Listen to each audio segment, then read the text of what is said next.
Bonjour à tous, dans cette vidéo, on va regarder comment bien régler le Mega 360 Imaging sur Solix Apex.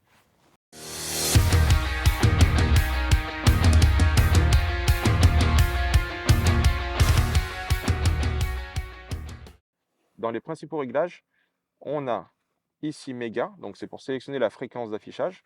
Ici, on est en 1000, donc c'est la meilleure qualité d'image par rapport à nos profondeurs. Donc quand on sera entre 0 et 10 mètres de profondeur, on va rester sur le 1000. Si on dépasse les 10 mètres de profondeur, ou qu'on va chercher une structure plus loin, même si on est moins profond, on va appuyer sur Méga et on va basculer en 455 kHz. Donc là, tout de suite, on voit le changement à l'image. Je quitte.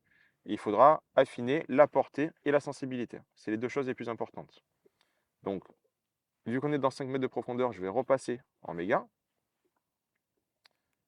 Et ensuite, on va avoir donc différents réglages. Ici, la sensibilité de la colonne d'eau. Donc la colonne d'eau, je vous rappelle, c'est la partie noire qui est sous le bateau ici. Si on a trop de particules, donc sur une rivière en crue, on va pouvoir baisser cette sensibilité-là. Et à contrario, si on veut augmenter la sensibilité dans la colonne d'eau pour mieux voir les petits poissons, on va l'augmenter. Le passe-partout est 0. Donc, je quitte. On a le choix de la couleur d'affichage et le contraste dynamique. Donc, je vous conseille de laisser sur off et de régler vous-même le contraste. Ensuite, petite chose intéressante, on a ici un petit logo 360. J'appuie dessus. Ça va nous permettre en fait de sélectionner soit une vue à 360 degrés comme on a actuellement, soit une vue que avant, gauche, droite ou arrière. Donc par exemple, si je veux zoomer sur la partie avant, j'appuie sur avant, je quitte, et on n'a que la partie en fait qui est devant le bateau qui s'affiche à l'écran, zoomer. Ensuite, donc je rappuie ici, je repasse en 360, et on va pouvoir aussi isoler en fait une zone de balayage. Vous voyez, donc là, j'ai sélectionné, en fait, j'avais présélectionné juste la partie avant. Et en fait, on a les faisceaux qui vont balayer comme ça, comme un radar.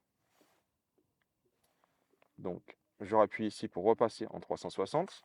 La sonde va se réactiver. L'image vient de se relancer. Donc, dans les autres réglages, donc soit ici, soit sur le petit bouton menu sur le clavier, on a différents réglages importants. Donc, ping 360, il faut qu'il soit sur on pour que la sonde émette. Donc là, elle est activée. Ensuite, on a la sensibilité. Donc ça, c'est en fonction des profondeurs, du substrat et des conditions de la journée. Donc actuellement, on est à sensibilité 9 sur 20 pour des profondeurs dans 5 mètres de profondeur. Et on a le contraste. Donc contraste, c'est pareil, c'est en fonction des cas. Actuellement, on est à 10. On peut éventuellement le mettre à 11 pour mieux faire ressortir les zones d'ombre et enlever les petites particules. Et on verra beaucoup mieux en fait, les zones de roche. Ensuite, on descend. La netteté, je vous conseille de la laisser inactive, sinon ça va légèrement pixeliser l'image. On va retrouver isoler la zone de balayage, comme on avait ici, donc pour sélectionner juste vraiment un quart ou un demi-cercle. Très très important, la vitesse de balayage. Actuellement, on est à 3 sur 6, c'est la moitié. Donc ça ne défile pas très vite, par contre l'image est nette. On peut prendre le choix de mettre à 5 ou 6, donc beaucoup plus vite. Donc on voit ici que le faisceau va balayer beaucoup plus vite. On va perdre en qualité, par contre, on va quand même voir les structures. Donc si vous avez une dérive importante et que vous cherchez une épave ou une zone de roche marquée, en mettant très vite, on perd en qualité, mais vous allez quand même pouvoir cibler la zone et lancer dessus très rapidement.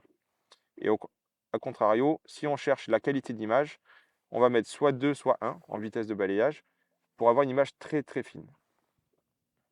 Donc quand je suis en pêche, je conseille de laisser en 3 pour avoir une vitesse de balayage assez importante et une qualité d'image super bonne. Je continue, donc on a la portée. Donc soit on sélectionne la portée dans ce paramètre, soit tout simplement avec la molette. Donc le raccourci, c'est quand même plus rapide avec la molette. Actuellement, on est à 20 mètres de portée. On peut mettre éventuellement 25 ou 30 mètres pour essayer de voir un peu plus loin.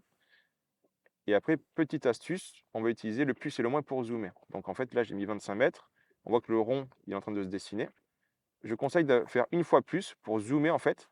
Donc comme ça évite de perdre un petit peu donc, les zones loin. On ne voit pas très bien parce que c'est 25 mètres sur du méga, c'est très loin déjà. Et ça va nous permettre d'avoir une meilleure image autour du bateau.